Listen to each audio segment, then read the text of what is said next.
বিসমিল্লাহির রহমানির রহিম। লাহু মুলকুস সামাওয়াতি ওয়া মা ফিল আরদ ইয়াখলুকু মান ইয়াশা ইয়াহাবু লিমান ইয়াশাউ ইনাসা ওয়া ইয়াহাবু লিমান ইয়াশাউ যুকুর আও ইযাওযিজুহুম যুকরানা ওয়া ইনাসা ويجعل من يشاء عقيما إنه عليم قدير। আল্লাহ রাব্বুল আলামিন বলেন, লাহু মুলকুস সামাওয়াতি ওয়া মা ফিল আরদ, আসমান এবং জমিনের রাজত্ব একমাত্র তার জন্যই, আল্লাহ রাব্বুল আলামিনের জন্যই। আমরা যা কিছু দেখতেছি, আসমান এবং জমিন যে আল্লাহ রাব্বুল আলামিন সৃষ্টি করেছেন, এই আসমান এবং জমিনের রাজত্ব একমাত্র আল্লাহ রাব্বুল আলামিনের, ঠিক কিনা? আসমান এবং জমিনের রাজত্ব কার? একমাত্র আল্লাহ রাব্বুল আলামিনের। আল্লাহ রাব্বুল আলামিন বলেন, ইয়াখলুকু মান ইয়াশা, যে আল্লাহ রাব্বুল আলামিন যা চান তাই সৃষ্টি করেন, ঠিক কিনা? আল্লাহর যা ইচ্ছা তাই সৃষ্টি করেন। এজন্য এই পৃথিবীতে আমি যা কিছু দেখি এবং যা কিছু দেখতেছি না, সব মাখলুক আল্লাহ রাব্বুল আলামিন সৃষ্টি করেছেন নিজ শক্তিতে, ঠিক কিনা? আল্লাহ রাব্বুল আলামিন আরো বলেন, ইয়াহাবু লিমান ইয়াশাউ ইনাসা ওয়া ইয়াহাবু লিমান ইয়াশাউ যুকুর, যে তিনি যাকে ইচ্ছে তাকে শুধু কন্যা সন্তান দান করেন এবং তিনি যাকে ইচ্ছে তাকে শুধু পুত্র সন্তান দান করেন। আল্লাহ রাব্বুল আলামিন আরো বলেন, আও ইযাওযিজুহুম যুকরানা ওয়া ইনাসা, এবং আল্লাহ রাব্বুল আলামিন যাকে ইচ্ছে তাকে ছেলেও দেয় এবং মেয়েও দেয়। এবং আল্লাহ রাব্বুল আলামিন আরো বলেন, ওয়াজআলু মান ইয়াশাউ আকিমা, এবং আল্লাহ রাব্বুল আলামিন তিনি যাকে ইচ্ছে তাকে বন্দা রেখে দেন, ছেলেও দেয় না মেয়েও দেয় না। এই জন্যই আল্লাহ রাব্বুল আলামিন ইন্নাহু আলিমুন কাদির, নিশ্চয়ই তিনি সব কিছু জানেন এবং সব কিছুর উপর ক্ষমতাবান, শক্তিধর। এই জন্য আল্লাহ রাব্বুল আলামিন এরকম ভাবে, যখন কেউ এরকম ভাবে কোনো মহিলা গর্ভবতী থাকে, এখন ওই তার গর্ভ থেকে ছেলে দেওয়া মেয়ে দেওয়া এবং ছেলে দেওয়া শুধু ছেলে দেওয়া শুধু মেয়ে দেওয়া, এটা একমাত্র আল্লাহ রাব্বুল আলামিনের শক্তি, ঠিক কিনা? এখন অনেকের দেখা যায় শুধু মেয়ে হয়, ঠিক না? 4টা-5টা মেয়ে হয়ে গেছে ছেলের আশায় যে একটা ছেলে হবে, এখন নিরুপায় হয়ে গেছে। এখন 4টা-5টা যখন মেয়ে, এখন আর বাচ্চা কাচ্চা নেয় না, যে না আর আমার হয় আর কি হবে না, ছেলে হবে না, ঠিক কিনা? তার কপালে শুধু মেয়ে আল্লাহ তাআলা রাখছে, এই জন্য যতই চেষ্টা করুক আর ছেলে হবে না, ঠিক কিনা? এটা আল্লাহ রাব্বুল আলামিন বলে দিয়েছেন যে আমি কাউকে শুধু কন্যা সন্তান দান করি, আবার কেউ ছেলে সন্তান অনেকগুলো, মেয়ের আশায় অনেকগুলো ছেলে হয়ে গেছে কিন্তু একটা মেয়েও হয় না, ঠিক কিনা?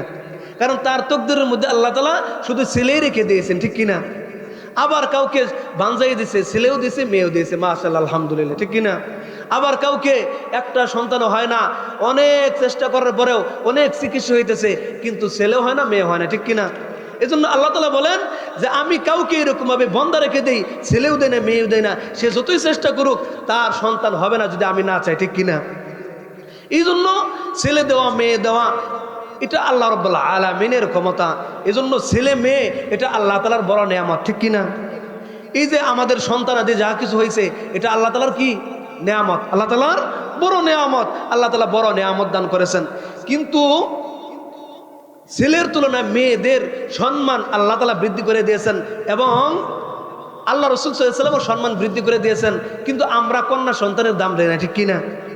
ছেলের খুব খুশি হই, ছেলে হইলে খুব খুশি হই, মেয়ে হইলে আমরা খুশি হইতে চাই না, ঠিক না? এই জন্য আল্লাহ রাব্বুল আলামিন বলেন, সূরাতুন নাহলের 58 নম্বর আয়াতে কারিমের মধ্যে আল্লাহ রাব্বুল আলামিন বলেন, বিসমিল্লাহির রহমানির রহিম, ওয়াইযা বুশিরা আহাদুকুম বিল উনসা যাল্লা ওয়াজহুহু মুসতাদ্দাও ওয়া হুয়া কাযীব। আল্লাহ রাব্বুল আলামিন বলেন, ওয়াইযা বুশিরা আহাদুকুম, যখন তাদের কাউকে বিল উনসা কন্যা সন্তানের সুসংবাদ দেওয়া হয়, আল্লাহ রাব্বুল আলামিন বলেন যে আমি যখন কাউকে তাদের মধ্যে থেকে কাউকে কন্যা সন্তানের সুসংবাদ দেই, তখন যাল্লা ওয়াজহু, তখন সে তার চেহারাকে কালো করে ফেলে, ওয়া হুয়া কাযীব, এবং সে কপাল গুছ করে ফেলে, হায় রে কি জন্য মেয়ে হইল, যে কি জন্য মেয়ে হইলো, কপাল গোছ করে বলে। আল্লাহ কয় যে আমি সুসংবাদ, কন্যা এটা সুসংবাদ, আমি সুসংবাদ দিলে সে বেজার হয়ে যায়, অসন্তুষ্ট হয়ে যায়, চেহারাকে কালো করে ফেলে। এটা আল্লাহ তাআলা জানে না? এই জন্যই আল্লাহ তাআলা বলে দিল যে কাউকে যখন মেয়ে সন্তান দেই সে বেজার হয়ে যায়, অথচ কন্যা সন্তান যে ঘরের মধ্যে আসে আমি ওই ঘরের মধ্যে বরকত নাজিল করি। বলেন সুবহানাল্লাহ।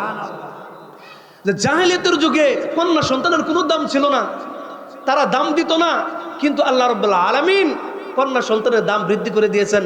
এই জন্য কালামের মধ্যে, কোরআন শরীফের মধ্যে মেয়েদের নামে সূরা অবতীর্ণ করে দিয়েছেন, ঠিক কিনা? সূরাতুর রিজাল, পুরুষের নামে কোনো সূরা নাই, কোরআনে খুঁজে পাবেন না। কিন্তু সূরাতুন নিসা, মেয়েদের নামে সূরা আল্লাহ তাআলা অবতীর্ণ করছে কি করে নাই? তাইলে আল্লাহ তাআলা মেয়েদের নামে সূরা নাজিল করে মেয়েদের সম্মান আল্লাহ তাআলা বৃদ্ধি করে দিলেন কিনা? বৃদ্ধি করে দিয়েছেন। এবং আল্লাহ রাসূল সাল্লাল্লাহু আলাইহি ওয়াসাল্লামও সম্মান বৃদ্ধি করে দিয়েছেন।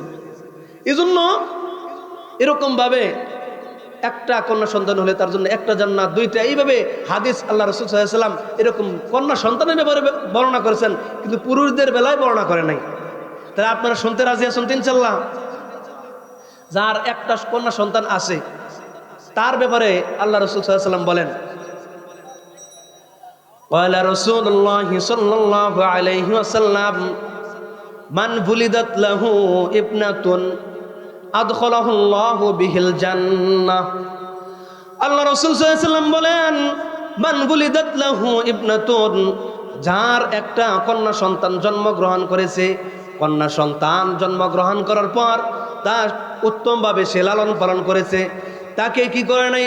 জীবিত দাফন করে নাই, এবং তাকে মেয়ে হওয়ার কারণে তাকে অবজ্ঞা করে নাই, এবং কন্যা সন্তান হওয়ার কারণে তার ছেলেও আছে, ছেলের তুলনায় কন্যা সন্তানকে সে প্রাধান্য দিয়েছে, অর্থাৎ মেয়ে হিসেবে অবজ্ঞা করে নাই, হেলা করে নাই, বরং তার ছেলেও আছে, মেয়েও আছে, ছেলের তুলনায় মেয়েকে সে অগ্রাধিকার দিছে, দাম দিছে। আল্লাহ রাসূল সাল্লাল্লাহু আলাইহি ওয়াসাল্লাম বলেন, ওয়া আদখালাহুল্লাহু বিহিল জান্নাহ। আল্লাহ রাসূল সাল্লাল্লাহু আলাইহি ওয়াসাল্লাম বলেন, তাহলে যদি তার একটা কন্যা সন্তান থাকে, তাহলে আমি রাসূল ঘোষণা দিতেছি তার জন্য একটা জান্নাত। বলেন সুবহানাল্লাহ। তার জন্য একটা জান্নাত, একটা কন্যা সন্তান, একটা কি জান্নাত। কিন্তু শর্ত হইছে জীবিত পুঁতে ফেলে নাই, এবং তাকে অবজ্ঞা করে নাই, হেলা করে নাই। তার ছেলে থাকলে ছেলের তুলনায় সে মেয়েকে অগ্রাধিকার দিছে লালন পালনের ক্ষেত্রে, তাকে ভালো পোশাক আদি কিনে দিছে, মেয়ে বলে ছেলেকে ভালো ভালো কাপড় কিনে দিছে, মেয়েকে দেয় নাই, এমন করে নাই, বরং ছেলের তুলনায় মেয়েকে দাম দিছে। এইভাবে যদি লালন পালন করে, আল্লাহ রাসূল সাল্লাল্লাহু আলাইহি ওয়াসাল্লাম বলেন তার জন্য একটা জান্নাত। বলেন সুবহানাল্লাহ। তাহলে দুইটা কন্যা সন্তান যাদের আছে তাদের ব্যাপারে আল্লাহ রাসূল সাল্লাল্লাহু আলাইহি ওয়াসাল্লাম বলেন যে জামে তিরমিজির 1914 নম্বর এরকম হাদিস, তিরমিজি শরীফের হাদিস, যার দুইটা কন্যা সন্তান আছে তাদের ব্যাপারে আল্লাহ রাসূল সাল্লাল্লাহু আলাইহি ওয়াসাল্লাম বলেন, ওয়ালা রাসূলুল্লাহ সাল্লাল্লাহু আলাইহি ওয়াসাল্লাম মান আলা জারিয়াতাইন দাখালতু আনা ওয়া হুয়াল জান্নাহ কাহাতাইন ওয়া ইশারাতা বিইসবাইহি। আল্লাহ রাসূল সাল্লাল্লাহু আলাইহি ওয়াসাল্লাম বলেন, মান আলা জারিয়াতাইন, যার দুইটা কন্যা সন্তান রয়েছে, দুইটা কন্যা সন্তানকে লালন পালন করেছে, আল্লাহ রাসূল সাল্লাল্লাহু আলাইহি ওয়াসাল্লাম বলেন যে দাখালতু আনা, আমি জান্নাতে যাব, ওয়া হুয়া, এবং সে যে তার দুইটা কন্যা সন্তানকে লালন পালন করেছে সে জান্নাতে যাবে। যে কাহাতাইন, আল্লাহ রাসূল সাল্লাল্লাহু আলাইহি ওয়াসাল্লাম দুইটা আঙ্গুলকে এইভাবে পাশাপাশি দেখাইছে, যে দেখো দেখো এই দুইটা আঙ্গুল যেরকম পাশাপাশি, ওই পিতা আমি নবীর সাথে এইভাবে পাশাপাশি জান্নাতে থাকবে। বলেন সুবহানাল্লাহ। যে দুইটা কন্যা সন্তান সে সুন্দরভাবে লালন পালন করেছে, দিন শিখাইছে, দিনদার ছেলের কাছে বিবাহ দিয়েছে। আল্লাহ রাসূল সাল্লাল্লাহু আলাইহি ওয়াসাল্লাম বলেন সে এইভাবে দুইটা আঙ্গুল যেরকম পাশাপাশি, সে আমি নবীর সাথে জান্নাতে থাকবে। বলেন সুবহানাল্লাহ। তাহলে কেমন দাম দিছে, এক তো জান্নাতের সুসংবাদ দিছে, আবার নবীর সাথে, নবীর জান্নাতের সাথে জান্নাত হবে, কত বড় দাম। যদি এরকম ভাবে কন্যা সন্তান হয়, তাহলে আল্লাহ তাআলা, আল্লাহ রাসূল সাল্লাল্লাহু আলাইহি ওয়াসাল্লাম দাম দিছে কি নাই? দেয় নাই? তাহলে দুই কন্যা সন্তান হইলে নবীর সাথে জান্নাতে যাব। বলেন সুবহানাল্লাহ। এখন যাদের 3 বা 3-এর অধিক কন্যা সন্তান আছে তাদের ব্যাপারে আল্লাহ রাসূল সাল্লাল্লাহু আলাইহি ওয়াসাল্লাম কি বলেন?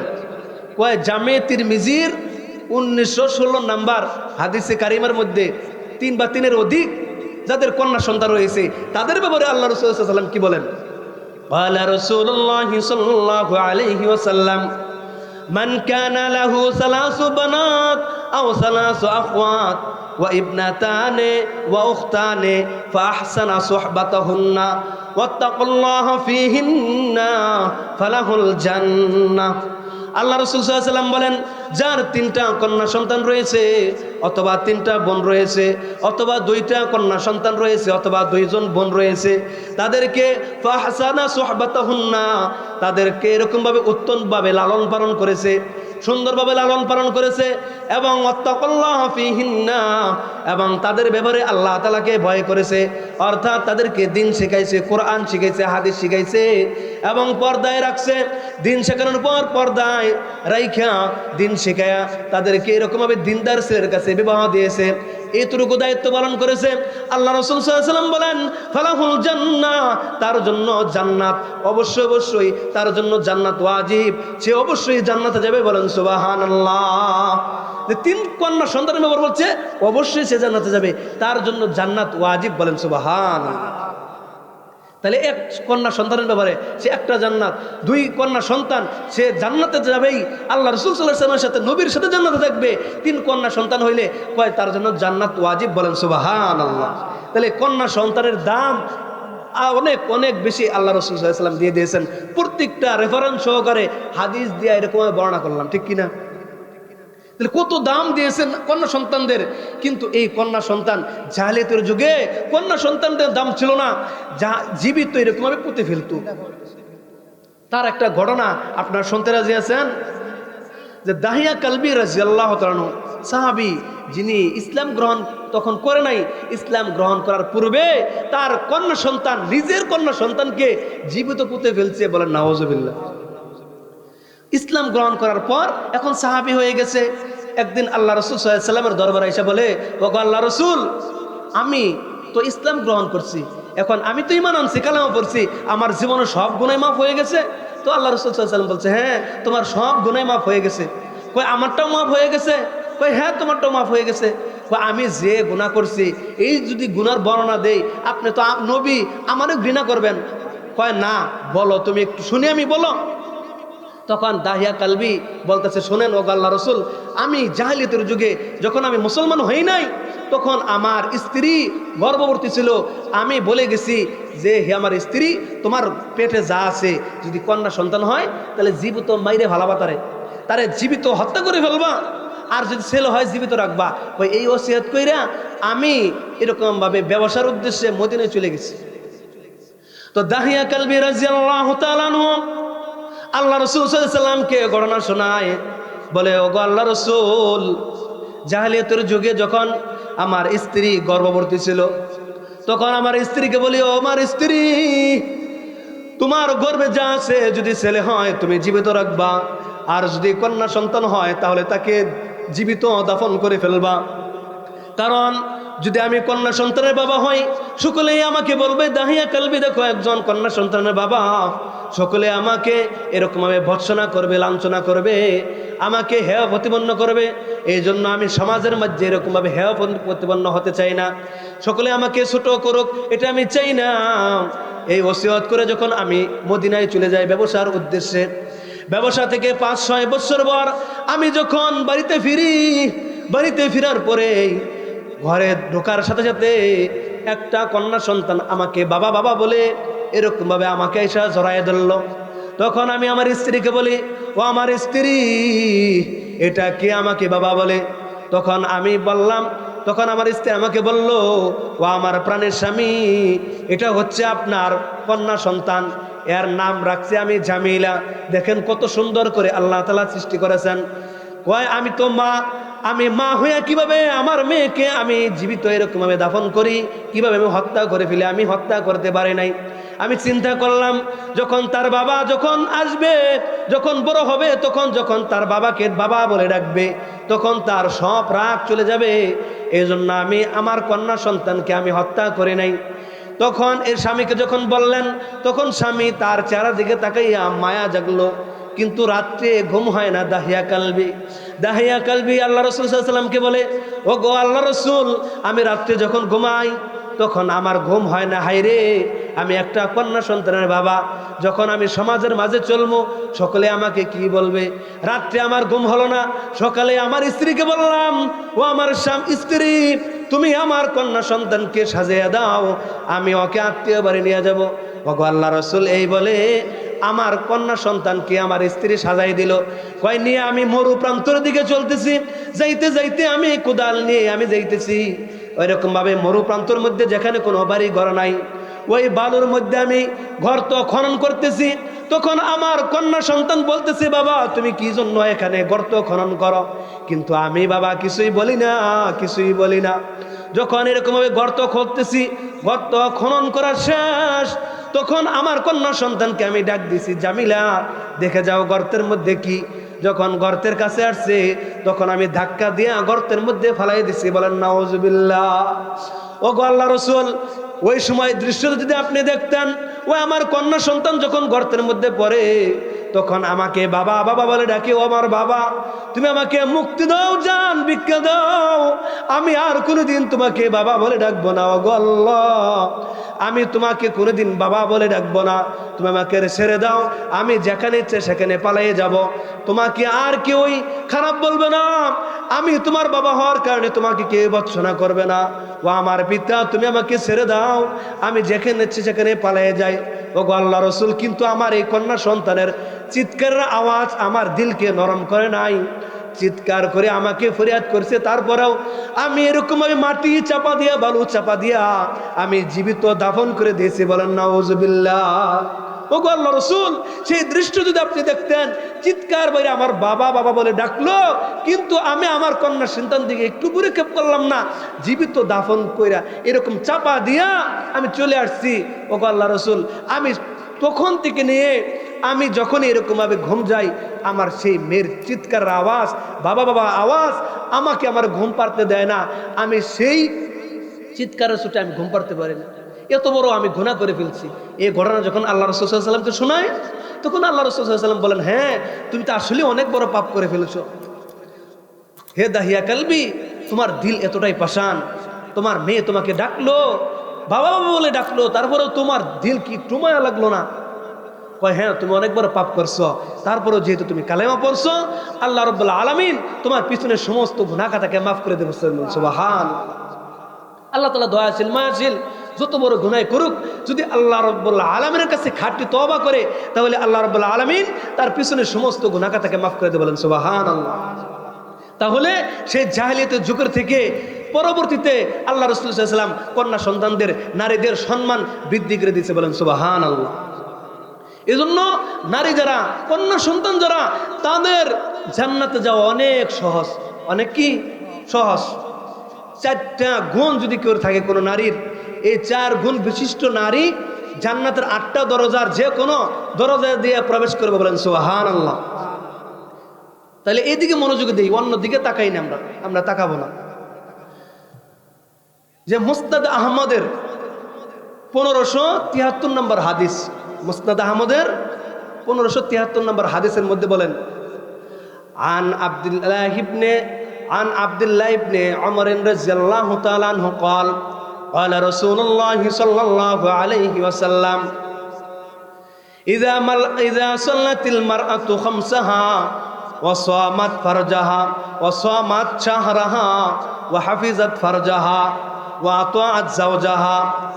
আল্লাহ রাসূল সাল্লাল্লাহু আলাইহি ওয়াসাল্লাম বলেন, যে রাসূল করিম সাল্লাল্লাহু আলাইহি ওয়াসাল্লাম বলেন, কোন নারী যদি ইযা সাল্লাতিল খামসাতু, যখন কোন এরকম ভাবে নারী 5 ওয়াক্ত নামাজকে আদায় করে, ইযা সাল্লাতিল মারআতু খামসাহা, কোন নারী 1 নাম্বার হচ্ছে 5 ওয়াক্ত নামাজকে আদায় করে, 2 নাম্বার হচ্ছে যে ওয়াসামাত শাহরাহা, রমজান শরীফের রোজা রাখে, 3 নাম্বার হচ্ছে ওয়া হাফিজাত ফারজাহা, সে তার লজ্জাস্থানের হেফাজত করে, 4 নাম্বার হচ্ছে ওয়া আতাআত যাওজাহা, সে তার স্বামীর হুকুম পালন করে।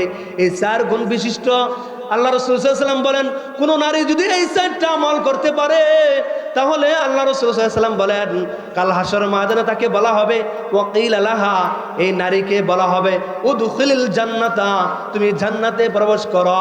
মিন আইয়ি আবওয়াবিল জান্নাতি শিতি, 8টা জান্নাতের যে কোনো দরজাতে তুমি প্রবেশ করতে বলো। বলেন সুবহানাল্লাহ। আল্লাহ রাসূল সাল্লাল্লাহু আলাইহি ওয়াসাল্লাম বলেন যে জান্নাতের 8টা দরজা রয়েছে, তুমি যে কোনো দরজাতে তুমি প্রবেশ করতে পারো এই 4টা আমল করলে। 1 নাম্বার কি? 5 ওয়াক্ত নামাজ। 5 ওয়াক্ত নামাজ তো আজকে আমরা আদায় করতেছি না, সব নারীরা এবং আমরা কি 5 ওয়াক্ত নামাজ আদায় করি? আদায় করতেছি না। অথচ শর্ত হইল 5 ওয়াক্ত নামাজকে যদি কোনো নারী আদায় করে, এরকম রমজান শরীফের রোজা রাখে, তার লজ্জাস্থানের হেফাজত করে, পর্দায় থাকে এবং তার স্বামীর হুকুম পালন করে, তাহলে তার জন্য জান্নাত। বলেন সুবহানাল্লাহ। এই 4টা আমল আমরা এরকমভাবে করব। এখন দেখা যাইতেছে যে পর্দা আমরা এরকমভাবে মনে করি যে যারা আলেম ওলামা আছে, হুজুর আছে, এদের স্ত্রীকে পর্দা রাখবো। আমরা সাধারণ মানুষ, আমাদের স্ত্রী কি পর্দা রাখার কোনো দরকার আছে এটা মনে করি? নাকি খালি হুজুরদের স্ত্রীদের ব্যাপারেই কি পর্দার আয়াত ফরজ হয়েছে? সকল যত নারীর আছে বালেগা সকলের উপরেই পর্দা ফরজ।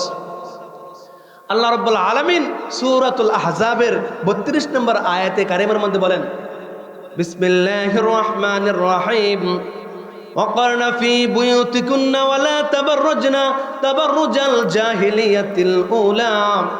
আল্লাহ রাব্বুল আলামিন বলেন, وقرن في بيوتكن, হে মুমিনা নারীরা তোমরা ঘরে অবস্থান করো, ওয়ালা তাবাররুজনা তাবাররুজাল জাহিলিয়াতিল উলা, এবং তোমরা জাহিলিয়াত যুগের বর্বরতার যুগের নারীদের মতো তোমাদের সৌন্দর্য প্রকাশ করে রাস্তাঘাট দিয়ে চলাফেরা করো না। যখন তোমরা রাস্তাঘাট দিয়ে চলাফেরা করবে তখন তোমরা পর্দা করে তারপরে রাস্তাঘাট দিয়ে চলাফেরা করবে। এইদিকে মনোযোগী হই, আমরা অন্যদিকে তাকাই না। কি বলছে? যে পর্দায় থাকতে বলছে, তোমরা ঘরে অবস্থান করো, যদি বাইরে বের হও তাহলে পর্দার সহিত এরকমভাবে ভরকা পরে তারপরে বের হও। এটা আল্লাহ রাব্বুল আলামিনের নির্দেশ। পর্দা ফরজ, নামাজ যেমন ফরজ, পর্দা এরকমভাবে ফরজ। যদি কোনো নারী পর্দা না করে, যেরকম ইচ্ছে এরকম চলাফেরা করে, তার জন্য ভয়াবহ পরিণতি এরকমভাবে রেখে দিয়েছেন, কঠিন। যে হাদিসে বাকের মধ্যে রাসূল করিম সাল্লাল্লাহু আলাইহি ওয়াসাল্লাম বলেন, জান আবি হুরায়রা রাদিয়াল্লাহু তাআলা আনহু قال قال رسول الله صلى الله عليه وسلم نساء كاسيات عاريات مميلات رؤوسهن بأسنمة البخت المائلة لا يدخلن الجنة ولا يجدن ريحها। আল্লাহ রাসূল সাল্লাল্লাহু আলাইহি ওয়াসাল্লাম বলেন, আবু হুরায়রা রাদিয়াল্লাহু তাআলা থেকে বর্ণিত, তিনি বলেন রাসূল করিম সাল্লাল্লাহু আলাইহি ওয়াসাল্লাম বলেছেন, নিসাউন কাসিয়াতুন, ওই সমস্ত মহিলারা যারা এরকম ভাবে কি করে পাতলা কাপড় পরিধান করে, এরকম শর্টকাট কাপড় পরিধান করে যে তাদের অঙ্গ প্রত্যঙ্গ বোঝা যায়, এবং তাদের চুল কি এরকম ভাবে ছেড়ে দিয়া সুগন্ধি ব্যবহার করে, এরকম ভাবে মেকআপ লাগাইয়া লিপস্টিক দিয়া এরকম ভাবে রাস্তাঘাট চলাফেরা করে, মার্কেট দিয়ে চলাফেরা করে, ভিন পুরুষদেরকে দেখায়, এই সমস্ত নারীদের ব্যাপারে আল্লাহ রাসূল সাল্লাল্লাহু আলাইহি ওয়াসাল্লাম বলেন, লা ইয়াদখুলুল জান্নাতা, এই সমস্ত নারীরা কখনো জান্নাতে যাবে না। ওয়ালা ইয়াজিদনা রিহাহা, কয় জান্নাতে যাবই না, জান্নাতের সুঘ্রাণ পর্যন্ত পাবে না। বলেন নাউযুবিল্লাহ। তাহলে যে নারীরা তাদের সাজগুজ কইরা তাদের সৌন্দর্য এরকম ভাবে চেহারাকে এরকম ভাবে ভিন পুরুষদেরকে দেখায়, এই সমস্ত নারীদের ব্যাপারে বলে লা ইয়াদখুলুল জান্নাতা, এরা তো জান্নাতে প্রবেশ করবেই না। জান্নাতের সুঘ্রাণ জান্নাতের অনেক দূর থেকে পাওয়া যায়, জান্নাতের সুঘ্রাণও পর্যন্ত পাবো না। বলেন নাউযুবিল্লাহ। তাহলে নারীদের পর্দা করতে হবে, যে পর্দা না করে তাহলে জাহান্নামে যেতে হবে। এই জন্য আমরা যারা আছি অভিভাবক, আমাদের মেয়ে কন্যা সন্তান এবং আমাদের স্ত্রীকে পর্দায় রাখতে হবে, ঠিক কিনা? এখন 3 শ্রেণীর মানুষ জাহান্নামে যাবে। কয় শ্রেণীর মানুষ? জাহান্নামে। এবং কাল হাসর ময়দানে আল্লাহ রাব্বুল আলামিন তাদের দিকে রহমতের দৃষ্টিতে তাকাবে না। সেই 3 শ্রেণী কারা আমাদের জানার দরকার আছে না নাই? যে এরকম ভাবে নাসাই শরীফের 2562 নম্বর হাদিস, নাসাই শরীফের 2562 নম্বর হাদিস, যে ইবনে ওমর রাদিয়াল্লাহু তাআলা থেকে বর্ণিত, জান ইবনে ওমর রাদিয়াল্লাহু তাআলা আনহু قال قال رسول الله صلى الله عليه وسلم ثلاثة لا يدخلون الجنة ولا ينظر الله إليهم يوم القيامة। যে ইবনে ওমর রাদিয়াল্লাহু তাআলা থেকে বর্ণিত, তিনি বলেন, রাসূল করিম সাল্লাল্লাহু আলাইহি ওয়াসাল্লাম বলেছেন, তিন শ্রেণীর এমন মানুষ রয়েছে যে সালাসাতুন, তিন শ্রেণীর এমন মানুষ রয়েছে লা ইয়াদখুলুল জান্নাতা, এরা জান্নাতে প্রবেশ করবে না, ওয়ালা ইয়ানজুরুল্লাহু ইলাইহিম ইয়াউমাল কিয়ামাহ, এবং কিয়ামতের দিন আল্লাহ রাব্বুল আলামিন এদের দৃষ্টিতে রহমতের দৃষ্টিতে তাকাবে না। বলেন নাউযুবিল্লাহ। যে আল্লাহ রাসূল সাল্লাল্লাহু আলাইহি ওয়াসাল্লাম বলেন যে তিন শ্রেণীর মানুষ রয়েছে, এরা জান্নাতে যাবে না, আর এদেরকে কাল হাসরের ময়দানে আল্লাহ তাআলা রহমতের দৃষ্টিতে তাকাবে না। বলেন নাউযুবিল্লাহ। আল্লাহ তাআলা যদি রহমতের দৃষ্টিতে না তাকায় তাহলে উপায় আছে আমাদের? তাহলে এই তিন শ্রেণীর কারা আমাদের জানার দরকার আছে না? এক নম্বর, আল্লাহ রাসূল সাল্লাল্লাহু আলাইহি ওয়াসাল্লাম বলেন, এক নম্বর হচ্ছে আল আক্কু বিওয়ালিদাই, এক নম্বর হচ্ছে আল আক্কু বিওয়ালিদাই, মাতা পিতার অবাধ্য সন্তান। এক নম্বর কি? মাতা পিতার অবাধ্য সন্তান, এরা কখনো জান্নাতে যাব না। এদের প্রতি আল্লাহ রাব্বুল আলামিন রহমতের দৃষ্টিতে তাকাবো না। এখন সন্তান তার পিতা মাতাকে এমন আচরণ করছে যে সন্তানের প্রতি তার মা বাবা নারাজ, এই অবস্থায় তার মা বাবা দুনিয়া থেকে চলে গেছে অসন্তুষ্ট অবস্থায়, তাহলে এই সন্তানের কোনো ভয় নাই যে এই সন্তান যদি মারা যায় তো তাহলে এই মা বাবা যদি না মাফ করে তাহলে আল্লাহ তাআলাও তাকে মাফ করবে না, জান্নাতে যাবে না, আল্লাহ রাব্বুল আলামিন রহমতের দৃষ্টিতে তাকাবে না। তাহলে তিন শ্রেণীর মানুষ জান্নাতে যাবে না, আল্লাহ রাব্বুল আলামিন রহমতের দৃষ্টিতে তাকাবে না। তার মধ্যে এক নম্বর কি? আল আক্কু বিওয়ালিদাইন, মাতা পিতার অবাধ্য সন্তান। এক নম্বর কি? মাতা পিতার অবাধ্য সন্তান। আমরা মনোযোগ দিয়ে শুনতেছি তো ইনশাআল্লাহ? এক নম্বর হচ্ছে মা বাবার অবাধ্য সন্তান। দুই নম্বর ওয়াল মারআতুল মুতাশাব্বিহাতু বিররিজাল, আল্লাহ রাসূল সাল্লাল্লাহু আলাইহি ওয়াসাল্লাম বলেন, দ্বিতীয় শ্রেণীর ওই সমস্ত নারীরা যারা এরকম ভাবে ছেলেদের পুরুষদের বেশভূষা গ্রহণ করে, যে পুরুষদের মতো বেশভূষা পোশাক আদি পরিধান করে, কয়ারা কখনো জান্নাতে যাব না, আল্লাহ তাআলা রহমতের দেশে তাকাবো না। এরকম নারী আমাদের গ্রাম অঞ্চলে না থাকলেও শহর দেওয়া অভাব নেই, ঠিক কিনা? কয় ছেলে মানুষ প্যান্ট পরে, সেও প্যান্ট পরে, কই ছেলে শার্ট গায়ে দেয়, সে শার্ট গায়ে দেয়, কয় পিছনের দিকে তাকাইলে আসলে সে ছেলে না মেয়ে বোঝা যায় না, চেহারার দিকে পরে তাকাইলে বোঝা যায় যে আসলে সে মেয়ে মানুষ, ঠিক কিনা?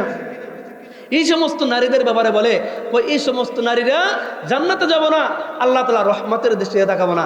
যে ওয়াল মারআতুল মুতাশাব্বিহাতু বিররিজাল, যে পুরুষদের বেশভূষা গ্রহণকারী নারী, এরা জান্নাতে যাব না। তৃতীয় নম্বর আল্লাহ রাসূল সাল্লাল্লাহু আলাইহি ওয়াসাল্লাম বলেন, তৃতীয় নম্বর হচ্ছে দাইয়ুস, দাইয়ুস কখনো জান্নাতে যাব না, এবং আল্লাহ রাব্বুল আলামিন তাদের দিকে রহমতের দৃষ্টিতে তাকাবে না। যে দাইয়ুস, আল্লাহ রাব্বুল আলামিনের জান্নাতে যাব না, আল্লাহ তাআলা রহমতের দৃষ্টিতে তাকাবে না। এখন দাইয়ুস কারা আমাদের জানার দরকার আছে না নাই? দাইয়ুসের ব্যাখ্যা হচ্ছে ওই সমস্ত নারী যারা এরকম ভাবে বেপরদা হইয়া এরকম চলাফেরা করে, পর পুরুষদেরকে এরকম তাদের সৌন্দর্য দেখায়, তাদেরকে চেহারা দেখায়, এবং ওই পিতা দাইয়ুস তার সন্তানকে পর্দায় রাখে না, বেপর্দা চলাফেরা করতেছে, উবারি হাবারি নানান বাড়িতে ঘোরাফেরা করতেছে, কিন্তু পিতা হয়ে সে কিছুই বলে না। কয় তাহলে এই পিতাও হচ্ছে দাইয়ুস। বলে নাউযুবিল্লাহ। তাহলে পিতা যদি তার মেয়েকে পর্দায় না রাখে তাহলে ওই পিতা হচ্ছে দাইয়ুস। কাল হাসরের ময়দানে দাইয়ুস হিসেবে কাল হাসরের ময়দানে উঠবে, এবং আল্লাহ রাব্বুল আলামিন বলবে, হে পিতা, তোমার কন্যা সন্তান ছিল কিন্তু তুমি পর্দায় রাখো না, তাকে দিন শেখাও নাই, তোমার এই মেঘ যে বাইছে ওইরকম চলাফেরা করছে, তুমি বাধা দাও নাই, এই জন্য তুমি জান্নাতে যাও। এই জন্য ওই কন্যা সন্তান কাল হাসরের ময়দানে আল্লাহ রাব্বুল আলামিনকে বলবে, রব্বানা ইন্না আতানা সাদাতানা ওয়া কুবরানা ফাআদাল্লুনা সাবিলা। তখন ওই কন্যা সন্তান কাল হাসরের ময়দানে পিতার বিরুদ্ধে বলবে, ওগো আল্লাহ, এ আমার পিতা, আমি যদি লেখাপড়া ঠিক মতো না করতাম আমাকে শাসন করতো, বাড়ির কাজ আমি ঠিক মতো না করলে শাসন করতো, কিন্তু আমি বেপরদায় চলাফেরা করছি, আমি নামাজ পড়ি নাই, রোজা করি নাই, আমাকে কিছুই বলে নাই, এই জন্য আমাকে জাহান্নামে দেওয়ার আগে আমার পিতাকে দাও। তখন পিতাকে আনা হবে, ওই পিতার বুকের উপর পড়া দিয়া জাহান্নামে যাবে। বলেন নাউযুবিল্লাহ। ওই জন্য ওই পিতা হচ্ছে দাইয়ুস, যে তার মেয়েকে এরকম ভাবে দিন শেখাই নাই, পর্দায় রাখে নাই। এই জন্য দাইয়ুস হিসেবে আমি পিতা হইয়া জাহান্নামে না যাই। আর দাইয়ুস কারা? ওই স্বামী, যে স্বামী তার স্ত্রীকে পর্দায় রাখে না, এরকম ভাবে সুন্দর করে সাজাইয়া, শাড়ি পরাইয়া, থ্রি পিস পরাইয়া, মোটর সাইকেলের পিছে চড়াইয়া এরকম পুরা রাস্তার দিয়ে ঘোরাফেরা করতেছে, ওই বিভিন্ন জায়গায় যাইতেছে, এরকম আমাদের সমাজে আছে না নাই? এরকম স্বামী আমাদের নাই? এই সমস্ত স্বামীর জন্য এরকম বলা হয়েছে এরা দায়ুস, কাল হাসরের ময়দানে এরা জান্নাতে যাব না। কারণ এই স্ত্রী কাল হাসরের ময়দানে বলবো, ও গো আল্লাহ, আমি যদি বাড়ির কাজ ঠিক মতো না করতাম, আমাকে শাসন করা হইতো, আমি যদি এরকম ভাবে রান্না বান্না ঠিক মতো না করতাম, শাসন করতো, কিন্তু আমি নামাজ পড়ি নাই, কিছু বলে নাই, আমাকে পর্দার ব্যবস্থা করে দেয় নাই, আমার স্বামীকে আগে জাহান্নামে দেবো, বলেন নাউজুবিল্লাহ। এজন্য ওই স্বামী হচ্ছে দায়ুস, যে স্বামী তার স্ত্রীকে এরকমভাবে পর্দায় রাখে না, বেপর্দা হিসেবে বিভিন্ন জায়গায় পর পুরুষের সামনে নিয়ে ঘোরাফেরা করে। এজন্য নারীদের সম্মান যেরকম দিয়েছে, যদি সেই সম্মান যদি রক্ষা না করে, তার ক্ষতিও তত বেশি, তার ক্ষতিও তত বেশি। এই জন্য আমাদের মা বোনরা যারা আছে, এদেরকে কি করতে হবে? পর্দায় রাখতে হবে, দ্বীনের উপর চলতে হবে। দ্বীনের উপর না চালাইলে কাল হাসর ময়দানে ভয়াবহ পরিণতি রয়েছে। এই জন্যই দেখা গেছে অনেক মুরব্বী বাবারা যদি কোথাও যায়, বক্তাদেরকে বলবো, হুজুর একটু মা বাবা সম্পর্কে একটু ওয়াজ করেন, এরকম মুরব্বীরা এটা আবদার করে, ঠিক না? কি জন্য? তার মনের মধ্যে ব্যথা, কষ্ট, আরে আমার সন্তান, 4টা সন্তান, 3টা ছেলে, আমার ঠিক মতো দেখশন করে না, এই জন্য একটু বললে যদি সে শুই না, একটু আমার দেখশন করে, এই জন্য এটা বলে, ঠিক কিনা? এখন যদি চাচাকে বলা হয়, ও চাচা, আপনি যখন এরকম ভাবে আপনার সন্তান যখন ছোট ছিল, তখন আপনার প্রতি আপনার সন্তানের হকগুলো আসাল, সেই হকগুলো আপনি আদায় করছেন? বলবো যে আমি আদায় করি নাই। কারণ এই সন্তান ওই হক না আদায় করার কারণে আজকে বড় হয়েছে, মা বাবা কি জিনিস বোঝে না, মা বাবার খেদমত করে না, ঠিক কিনা? যদি ছোটকালে এই সন্তানের সে হকগুলো আদায় করতো, সে বড় হইতো, কোরআন হাদিস শিখাইতো, তাইলে এই সন্তানই মা বাবার হকগুলো আদায় করতো, ঠিক কিনা? এই জন্য কিছু এরকম ভাবে সন্তানের হকগুলো আমাদের জানা দরকার। তাহলে সন্তানের অনেকগুলো হক রয়েছে, তার মধ্যে 1 নম্বর হক হচ্ছে এই সন্তান জন্ম হওয়ার আগেই তার মা নির্বাচন করা, নেককার দিনদার একজন মা তার ঘরের মধ্যে আনা, বলেন সুবহানাল্লাহ। তাহলে আল্লাহ রাসূল সাল্লাল্লাহু আলাইহি ওয়াসাল্লাম বলেন যে সন্তান দুনিয়াতে আসার আগেই তুমি তার জন্য একটা নেককার মা তুমি নিয়ে আসবা, তাহলেই তোমার সন্তান নেককার হবে, বলেন সুবহানাল্লাহ। আল্লাহ রাসূল সাল্লাল্লাহু আলাইহি ওয়াসাল্লাম হাদিসে পাকের মধ্যে বলেন, ক্বালা রাসূলুল্লাহ সাল্লাল্লাহু আলাইহি ওয়াসাল্লাম, তুনকাহুল মারআতু লিআরবাইন লিমালিহা ওয়া লিহাসাবিহা ওয়া লিজামালিহা ফাজফার ফি যাতিদ্দিন তারিবাত ইয়াদাক। আল্লাহ রাসূল সাল্লাল্লাহু আলাইহি ওয়াসাল্লাম বলেন যে একটা মেয়েকে 4টা গুণ দেখে বিবাহ করা হয়, লিমালিহা মাল দেখে, ওয়া লিজামালিহা তার সৌন্দর্য দেখে, ওয়া লিহাসাবিহা তার বংশ দেখে, ওয়া লিদিনহা দিন দেখে। আল্লাহ রাসূল সাল্লাল্লাহু আলাইহি ওয়াসাল্লাম বলেন এই 4টা গুণের মধ্যে ফাজফার ফি যাতিদ্দিন, তুমি দিনকে প্রাধান্য দাও, তাহলে তারিবাত ইয়াদাক। যদি তুমি দিনকে প্রাধান্য না দাও, তাহলে তোমার হাত ধুলে দূষিত হবে, তুমি ধ্বংস হয়ে যাবে, বলেন নাউজুবিল্লাহ। আল্লাহ রাসূল সাল্লাল্লাহু আলাইহি ওয়াসাল্লাম বলেন যে তোমরা বিবাহ করতে গেলে দেখো মেয়ের সম্পদ আছে কিনা, মেয়ে দেখতে শুনতে সুন্দর কিনা, বংশ কেমন, তারপরে দিনদার দেখো। কিন্তু আল্লাহ রাসূল সাল্লাল্লাহু আলাইহি ওয়াসাল্লাম বলেন এই 4 গুণের মধ্যে দিনদারিকে আগে প্রাধান্য দাও।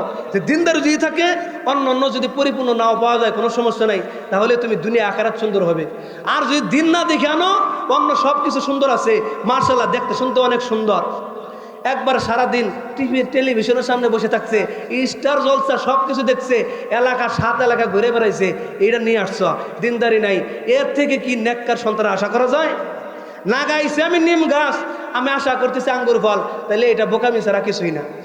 আর যদি আমি দিনদার দিকে এরকম ভাবে পর্দাশীল এরকম নিয়ে আসি, তাহলে এর ঘর থেকে নেককার সন্তানের জন্ম নেবে। আল্লাহ রাসূল সাল্লাল্লাহু আলাইহি ওয়াসাল্লাম বলেন যদি মা দিনদার হয়, তার সন্তানও দিনদার হয়, বলেন সুবহানাল্লাহ।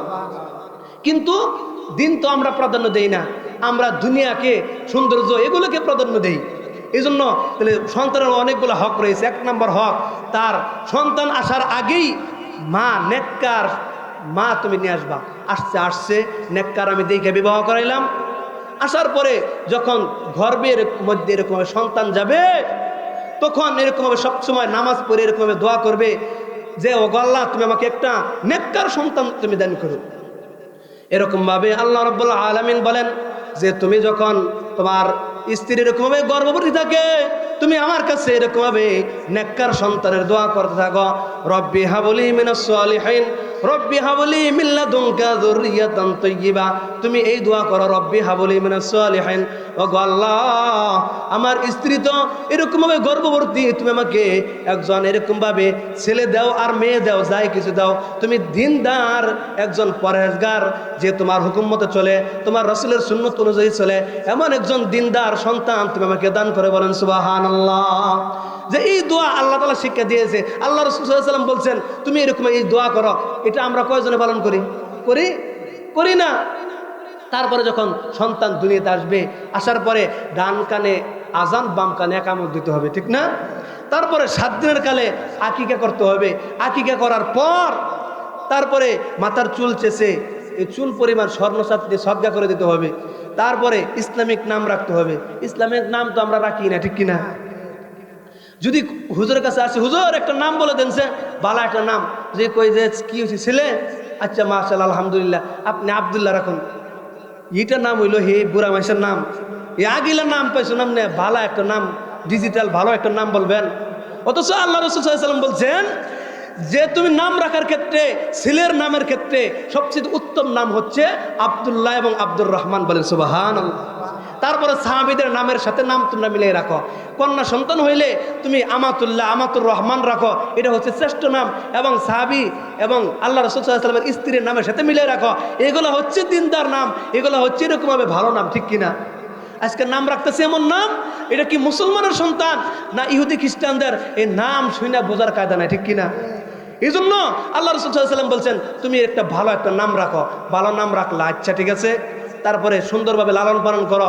লালন পালন করার পর যখন 5, 6, 7 বছর হয়ে যাবে, তুমি মাদ্রাসায় ভর্তি করে দিয়া কোরআন এবং হাদিস তাকে শেখাও। এরকমভাবে সর্বপ্রথম তার এর মধ্যে এরকমভাবে কালেমার লা ইলাহা ইল্লাল্লাহু মুহাম্মাদুর রাসূলুল্লাহ সর্বপ্রথম কথা যখন সাল্লাল্লাহু আলাইহি সাল্লাম যখন সর্বপ্রথম সে কথা শিখে, সর্বপ্রথম তুমি লা ইলাহা ইল্লাল্লাহু মুহাম্মাদুর রাসূলুল্লাহ, তোমার বাচ্চা যেন এই কালেমা শিখে, সর্বপ্রথম এই কথা শিখে। প্রথমেই শিখায় বলো আব্বু আব্বু, আম্মু আম্মু, এগুলা শেখায়, ঠিক কিনা?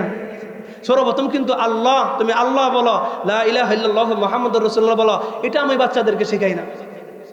আল্লাহ রাসূল সাল্লাল্লাহু আলাইহি ওয়াসাল্লাম বলছেন সর্বপ্রথম তোমার বাচ্চা যখন কথা বলতে শিখে, সর্বপ্রথম তুমি শব্দের ক্ষেত্রে আল্লাহ শব্দ বলবে, বাক্যর ক্ষেত্রে লা ইলাহা ইল্লাল্লাহ বলবে। তোমার বাবা মা এগুলো ডাকবই, কিন্তু তুমি চেষ্টা করবো তোমার সন্তান যেন সর্বপ্রথম আল্লাহ শব্দ বলে, লা ইলাহা ইল্লাল্লাহ বলে। বলেন সুবহানাল্লাহ। এটা শিক্ষা দিচ্ছেন আল্লাহ রাসূল সাল্লাল্লাহু আলাইহি ওয়াসাল্লাম। এবং আল্লাহ রাসূল সাল্লাল্লাহু আলাইহি ওয়াসাল্লাম বলেন দিন শিক্ষা দিবা, দিন শিক্ষা দেওয়ার পর ছেলে হয় এবং মেয়ে হয়, যখন 7 বছর হয়ে যাবা তখন তুমি তাকে এরকম ভাবে নামাজের নির্দেশ দিবা। বলেন সুবহানাল্লাহ। আল্লাহ রাসূল সাল্লাল্লাহু আলাইহি ওয়াসাল্লাম হাদিসে পাকের মধ্যে বলেন, ক্বালা রাসূলুল্লাহ সাল্লাল্লাহু আলাইহি ওয়াসাল্লাম মুরু আওলাদাকুম বিস-সালাহ ওয়া হুম আবনাউ 7 সিনিন ওয়াদরিবু আলাইহা ওয়া হুম 10 সিনিন। আল্লাহ রাসূল সাল্লাল্লাহু আলাইহি ওয়াসাল্লাম বলেন যখন তোমাদের সন্তানের 7 বছর হয়ে যায়, তখন মুরু আওলাদাকুম বিস-সালাহ, তোমার সন্তানের 7 বছর হয়ে গেলে তাকে তুমি নামাজের নির্দেশ দাও। বলেন সুবহানাল্লাহ। আল্লাহ রাসূল সাল্লাল্লাহু আলাইহি ওয়াসাল্লাম বলেন 10 বছর হয়ে গেছে ওয়াদরিবু আলাইহা, তাকে তুমি বেত্রাঘাত করো। 10 বছর হয়ে গেছে, ছেলে হোক মেয়ে হোক নামাজ পড়ে না, তাহলে তুমি বেত্রাঘাত করো। এই শিক্ষাকার, এই শিক্ষা দিয়েছেন আল্লাহ রাসূল সাল্লাল্লাহু আলাইহি ওয়াসাল্লাম। বলেন সুবহানাল্লাহ। যা নবীর শিক্ষা, তোমার সন্তান 7 বছর হইলে নামাজের নির্দেশ দিবা। 3 বছর তুমি ট্রেনিং করাবা, 1 ওয়াক্ত বললো 2 ওয়াক্ত বললো সমস্যা নাই। 10 বছরের কালে তুমি 5 ওয়াক্ত ধরে তোমার পড়তে হবে তোমার সন্তানের, যদি না পড়ে তুমি বেত্রাঘাত করো। এই শিক্ষা হচ্ছে আমার রাসূলের। এই শিক্ষা যদি আমরা সন্তানদেরকে দেই, তো এই সন্তান কি মা বাবার অবাধ্য হবে? হবে না। আজকে মুরব্বী আমি হয়ে গেছি, সুন্দর মসজিদ আসতেছি, 5 ওয়াক্ত নামাজ পড়তেছি, আমার সন্তান মেয়ে ছেলে বাড়িতে শুয়ে রয়েছে, এরকমভাবে কোথায় ঘোরাফেরা করছে 12টা 1টা পর্যন্ত, এরকমভাবে বাজে ছেলের সাথে ঘোরাফেরা করছে, আমার কখনোই ঘুমাইছে, আমি কখনো আমার সন্তানের খোঁজ খবর নেই নাই। আমি নামাজ পড়তেছি, মসজিদ যাইতেছি, আসতেছি, কিন্তু আমি ভুলেও আমার সন্তানকে আমি বলতেছি না, ঠিক কিনা? আমার সন্তানকে বলতেছি না, কিন্তু এই সন্তানই কাল হাসর ময়দানে এরকমভাবে আমার বিরুদ্ধে মামলা দায়ের করবে। ও গো আল্লাহ, এরকমভাবে আমার মা বাবাকে আজকে এরকমভাবে জাহান্নামে দাও, তারপরে আমাকে এরকমভাবে জাহান্নামে দাও, এটা এরকমভাবে বলতে থাকবে। এজন্য সন্তানের অনেকগুলো হক রয়েছে, তাহলে এগুলা হক 7 বছরের কালে নামাজের নির্দেশ দিতে হবে।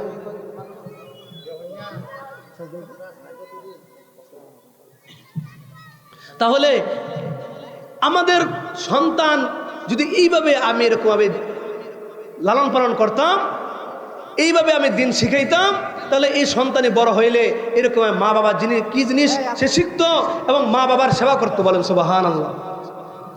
মা বাবা কি জিনিস? মা বাবার ব্যাপারে আল্লাহ রাব্বুল আলামিন সূরাতুল বনী ইসরাঈলের মধ্যে বলছেন যে মা বাবার সাথে কেমন আচরণ করবে সেটা আল্লাহ রাব্বুল আলামিন শিক্ষা দিয়ে দিয়েছেন। যে আল্লাহ রাব্বুল আলামিন বলেন, বিসমিল্লাহির রহমানির রহিম, وقضى ربك ألا تعبدوا إلا إياه وبالوالدين إحسانا إما يبلغن عندك الكبر أحدهما أو كلاهما فلا تقل لهما أف ولا تنهرهما وقل لهما قولا كريما। الله رب العالمين বলেন وقضى ربك ألا تعبدوا إلا إياه, যে আল্লাহ রাব্বুল আলামিন নির্দেশ দিয়েছেন যে তাকে ব্যতীত এক আল্লাহ রাব্বুল আলামিনকে ব্যতীত কারো ইবাদত বন্দেগী করবে না। ওয়াকাদা রাব্বুকা আল্লা তা'বুদু, তাকে ব্যতীত কারো ইবাদত বন্দেগী করবে না। ওয়া বিল ওয়ালিদাইনি ইহসানা, এবং তোমার মা বাবার সাথে ভালো ব্যবহার করবে। আল্লাহ রাব্বুল আলামিন বলেন যে যখন তোমার মা বাবা দুইজনের একজন অথবা উভয়জন বার্ধক্য অবনীত হয়, তখন তুমি তাদের সাথে এমন আচরণ করবে যে তোমার ভালোভাবে তুমি এরকমভাবে মা বাবার সাথে ভালো আচরণ করবে। অর্থাৎ এমন আচরণ করবে না যে মা বাবা তোমার এরকম ব্যবহার পাইয়া মন থেকে শব্দ বলে এমন আচরণ করবে না। এবং ওয়ালা তানহারহুমা, তোমার মা বাবার সাথে তুমি ধমক দিয়া কথা বলবা না, বরং ওয়াকুল লাহুমা কওলান কারীমা, তোমার মা বাবার সাথে সম্মানসূচক আচরণ করবে। বলেন সুবহানাল্লাহ। যে আল্লাহ তাআলা কত সুন্দর করে শিক্ষা দিতেছেন যে তোমার মা বাবার সাথে তুমি সম্মানসূচক আচরণ করবে। ওয়াকুল লাহুমা কওলান কারীমা এবং ওয়াখফিদ লাহুমা জানাহা যুল্লি মিনার রাহমা, এবং তোমার মা বাবার এরকম পায়ের নিচে তুমি এরকম ভাবে রহমতের এরকম দয়ার চাদর বিছিয়ে দাও। বলেন সুবহানাল্লাহ। এবং আল্লাহ রাব্বুল আলামিন বলেন তুমি এত কিছু যদি তুমি সন্তান হইয়া তোমার মা বাবার জন্য করো, তারপরে তুমি মা বাবার হক তুমি আদায় করতে পারবে না। এই জন্য আমি দোয়া শিক্ষা দিয়ে দিই, সেই দোয়া তুমি আমার কাছে করো। এই জন্য আল্লাহ রাব্বুল আলামিন দোয়া শিক্ষা দেন, ওয়াকুর রব্বিরহামহুমা কামা রাব্বায়ানি সগীরা, রব্বিরহামহুমা কামা রাব্বায়ানি সগীরা। ওগো আল্লাহ, তুমি আমার মা বাবার প্রতি রহম করো, যেভাবে আমাকে এরকম ভাবে মা বাবা এরকম ভাবে স্নেহের কুলে লালিত পালিত করেছে, তুমিও সেইভাবে আমার মা বাবাকে তোমার রহমতের ছায়া আশ্রয় দান করো। বলেন সুবহানাল্লাহ। যে আল্লাহ তাআলা দোয়া শিখিয়ে দিয়ে দিলেন রব্বিরহামহুমা কামা রাব্বায়ানি সগীরা, এই দোয়া বেশি বেশি পড়ো। এবং আল্লাহ রাসূল সাল্লাল্লাহু আলাইহি ওয়াসাল্লাম বলেছেন যে ক্বালা রাসূলুল্লাহ সাল্লাল্লাহু আলাইহি ওয়াসাল্লাম হুমা জান্নাতুকা ওয়া নারুকা, তোমার মা বাবা তোমার জন্য জান্নাত অথবা জাহান্নাম। যদি তোমার মা বাবা তোমার প্রতি সন্তুষ্ট থাকে তাহলে তোমার জন্য জান্নাত, আর যদি মা বাবা তোমার জন্য অসন্তুষ্ট থাকে তাহলে তোমার জন্য জাহান্নাম। বলেন নাউযুবিল্লাহ। তাহলে জান্নাত হচ্ছে আমার মা বাবা, আবার জাহান্নামও কি আমার মা বাবা, ঠিক কিনা? তাহলে জান্নাত কোন সময় হবে? যদি আমি আমার প্রতি আমার মা বাবা এরকম ভাবে রাজি থাকে, খুশি থাকে, তাহলে আমার জন্য জান্নাত। আর যদি মা বাবা অসন্তুষ্ট থাকে তাহলে আমার জন্য জাহান্নাম। এই জন্য ভাবও পরিণত রয়েছে। এই জন্য মা বাবাকে খুশি রাখতে হবে যে মা বাবা রাজি তো আল্লাহ রাজি, মা বাবা অসন্তুষ্ট তো আল্লাহ তাআলা অসন্তুষ্ট। এই জন্য মা বাবার সেবা আমাদের এরকম করতে হবে। এই জন্য মা বাবার সেবা আমরা করবো তো ইনশাআল্লাহ।